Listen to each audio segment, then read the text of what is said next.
Bienvenue à Sélonie, verdoyant quartier aixois qui fait l'objet de nombreuses idées reçues.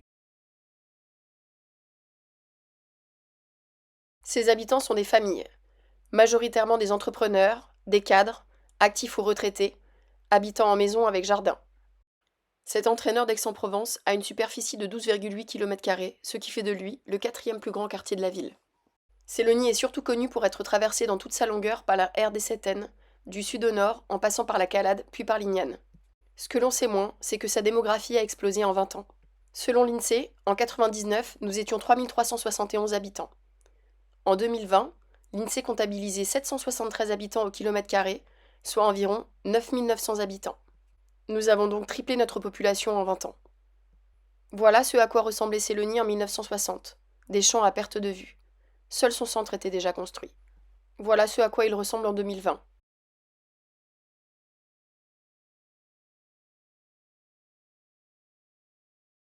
Malgré ces changements démographiques importants, la ville d'Aix réduit notre quartier au centre historique des années 60.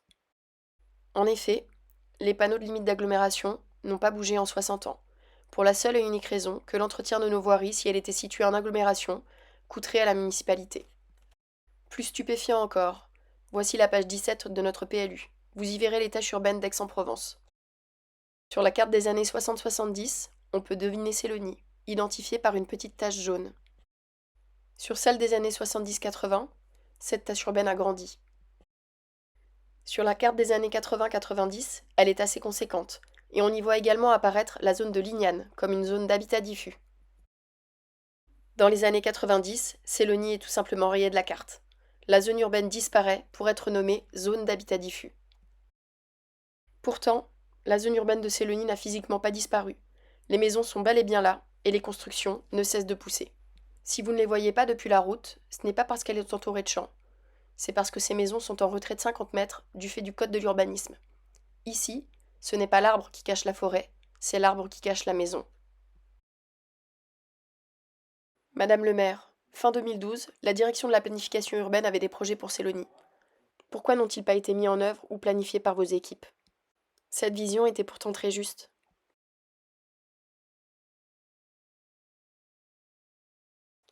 À cause de cela, et après bien des polémiques, le département prévoit aujourd'hui la pérennisation d'une voie rapide en plein cœur de Sélonie, avec une déviation conçue il y a 20 ans qui ignore l'étalement urbain. Comme pour la Calade, cette déviation mènera à la mort des commerces et du centre de Sélonie, qui sera transformé en impasse. Elle créera un flux continu de voitures à travers les habitations et le jardin d'une de nos maisons de retraite, empêchant les habitants d'entrer et de sortir de leur chemin en sécurité. La construction de cette voie rapide ne réglera absolument ni les bouchons, ni le flux des voitures aux abords d'Aix-en-Provence, car ce n'est pas le feu qui crée le bouchon à Sélonie, mais le nombre grandissant de voitures qui circulent sur cette voie. Cette déviation est une aberration qui va à l'encontre des intérêts des habitants et des enjeux de transition écologique, puisque son seul objectif est de permettre l'augmentation de la circulation. Beaucoup de données sont non prises en compte dans le projet de déviation. L'accessibilité au centre et au commerce pour l'ensemble des habitants en voiture, en vélo ou à pied. Les constructions en cours ou à venir de la maison de retraite située sur le tracé du projet. La diminution des nuisances pour les riverains, pollution sonore, de l'air et visuelle. Madame le maire, nous espérons que vous ne laisserez pas faire une chose pareille en l'état dans votre ville. Nous avons été récemment consultés pour l'aménagement de la zone de la Calade. Nous avons surtout retenu l'augmentation du trafic, avec l'installation d'une déchetterie-ressourcerie et le passage de 10 camions de 19 tonnes par jour. Mais nous avons aussi retenu l'installation possible d'un pôle multimodal. C'est une solution d'avenir. Nous demandons à la mairie, au département et à la métropole de construire ensemble cette solution d'avenir, car tant que les transports publics ne seront pas à la hauteur des besoins de la population, le trafic s'intensifiera et ce contournement à Sélonie ne viendra que l'amplifier.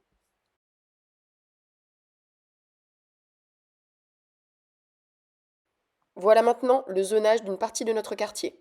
C'est la zone la plus peuplée qui va de l'actuel centre de Sélonie jusqu'à la Calade. Vous pouvez y voir de nombreuses zones urbaines qui, à ce jour, ne cessent de se densifier. De nombreux permis de construire ont encore été accordés cette année, et cette fois pour plusieurs bâtiments collectifs. Tout cela sans qu'aucune nouvelle infrastructure ou adaptation de la voirie ne soit financée par la mairie.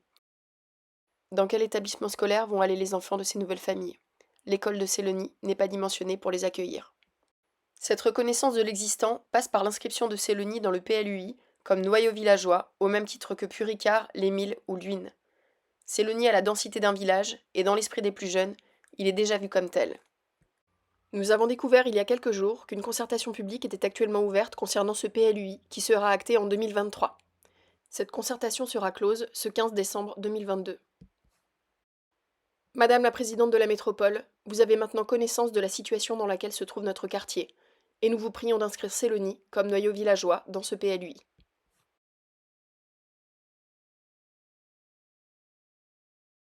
Les besoins d'investissement sur la D7N existent bel et bien. Les difficultés s'accentuent chaque année pour les riverains de cette voie. Nous vous avons demandé il y a maintenant 1 an de sécuriser la route pour les riverains de la D7N entre le centre de Sélonie et Lignane. Il nous a été répondu que ce n'était pas nécessaire, car la route n'est pas accidentogène. Vous semblez donc ignorer ce qui s'y passe au quotidien. Yolanda habite avec sa fille. Le 13 juin dernier, elle a été percutée par une moto en rentrant chez elle. Elle arrivait du centre de Sélonie, a mis son clignotant pour tourner à gauche dans son chemin. Les voitures qui la suivaient ont ralenti. La moto, elle, a doublé. En effet, physiquement, rien n'empêche cette possibilité. Ni ligne blanche continue, ni terre-plein central. Les pompiers ont immédiatement été appelés, la police également. L'accident n'a pas été consigné. Les conséquences de cet accident sont multiples.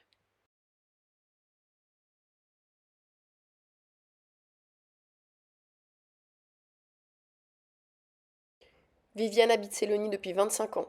Elle y vit depuis son enfance. D'abord au 1925 route d'Avignon, puis maintenant au 2135 avec sa compagne et leur enfant. Elle a vu Sélonie se densifier, la circulation augmenter et les dangers sur cette route se multiplier. Et elle vous en a fait part, par courrier en date du 30 septembre 2022.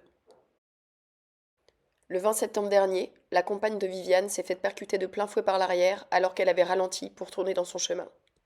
La voiture qui était derrière elle roulait trop vite, et au lieu de ralentir, a préféré doubler sans prévenir. Le camion qui suivait, lui aussi à pleine vitesse, n'a pas eu le temps de freiner suffisamment pour l'éviter. Comble de l'affaire, c'était un camion du département. En dehors des dégâts matériels sur un véhicule irréparable, la compagne de Viviane a également eu une entorse cervicale et des douleurs de dos. Et là encore, une grosse frayeur qui va perdurer pour toute cette famille. Entre le mas d'Entremont et le rond-point d'Antonelle, les exemples d'accidents de véhicules entrant, sortant de la D7N depuis nos chemins se multiplient. Pour que cela cesse, nous vous demandons de mettre en place les mesures nécessaires pour sécuriser la route. Il en existe de multiples, certaines sont simples à mettre en œuvre. Monsieur le préfet, pour notre protection, nous avons besoin de votre intervention.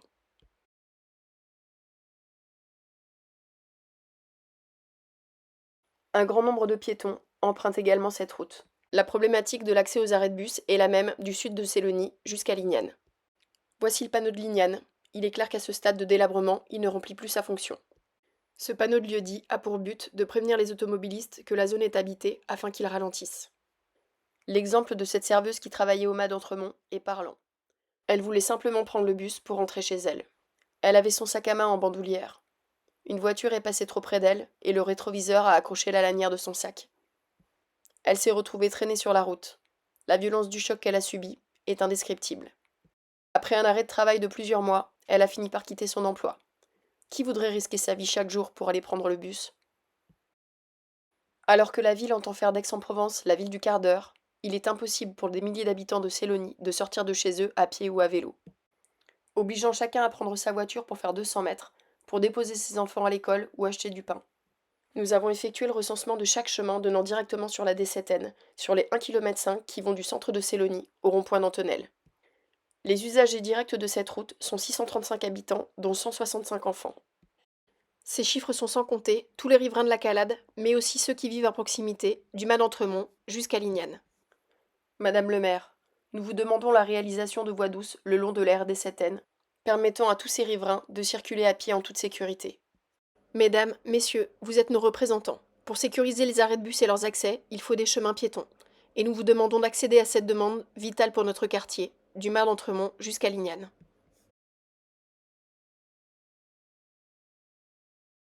Cette inconsidération de notre quartier et de ses habitants a bien des conséquences.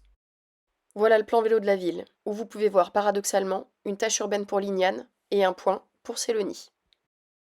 Sélonie serait reliée au réseau cyclable de la ville par le chemin du Puy du Roi. Ce chemin n'est pas large, mais c'est une possibilité. d'autres villes l'ont fait. Les voitures roulent alors sur une seule voie et se déportent pour doubler. Ce qui n'est pas réaliste, c'est de prévoir que cette piste cyclable passerait ensuite par des chemins comme celui de la Bosque d'Antonelle ou de l'ancienne route de Paris. Cette solution est un leurre pour deux raisons. Ces chemins sont trop étroits pour y circuler sans danger. Les services de la ville avaient parfaitement identifié cette donnée en 2012. On ne peut s'y croiser à deux voitures sans s'arrêter. Personne n'y viendra à vélo en dehors de ceux qui s'y risquent déjà. Prévoir de passer par ces chemins, c'est ignorer la moitié des habitants de Sélonie qui ne pourront y accéder sans traverser la D7N. Certains habitants ont peur de sortir de leur chemin, et s'ils le peuvent, ils prennent des chemins de traverse pour éviter cette route, venant ainsi augmenter le trafic sur les chemins en retrait de la route, comme celui des Plaines et du chemin Saint-Martin. Nous souhaitons au contraire la limitation de la circulation dans ces chemins qui ne sont pas dimensionnés pour accueillir plus de véhicules, et le respect des arrêtés qui les protègent.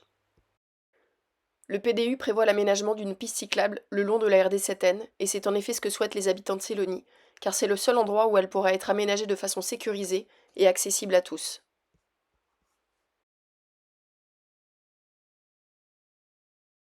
La RD7N est classée par décret comme voie structurante à grande circulation. Ce classement par décret n'empêche pas l'aménagement d'une piste cyclable, à la condition que celle-ci soit physiquement séparée de la route. Un aménagement de ce type a été fait du côté de Trette, sur la D570, qui est également classée. Bien que ce ne soit pas officiel, les piétons l'utilisent également comme une voie verte.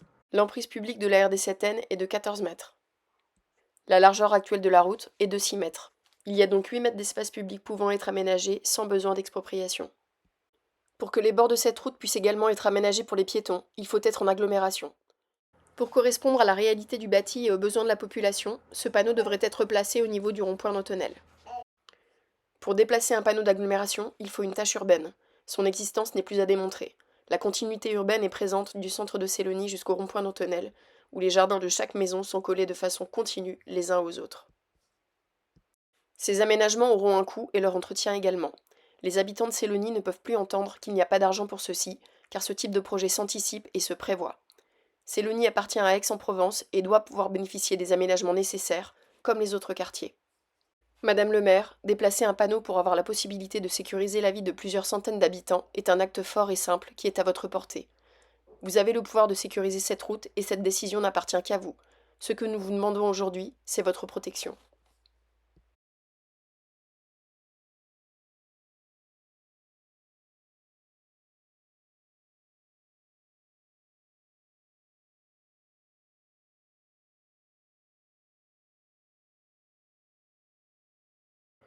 Ce film s'adresse à notre maire, mais aussi à notre préfet, ainsi qu'à nos élus de la métropole, de la région et du département, car à ce jour, tous portent la responsabilité de notre situation.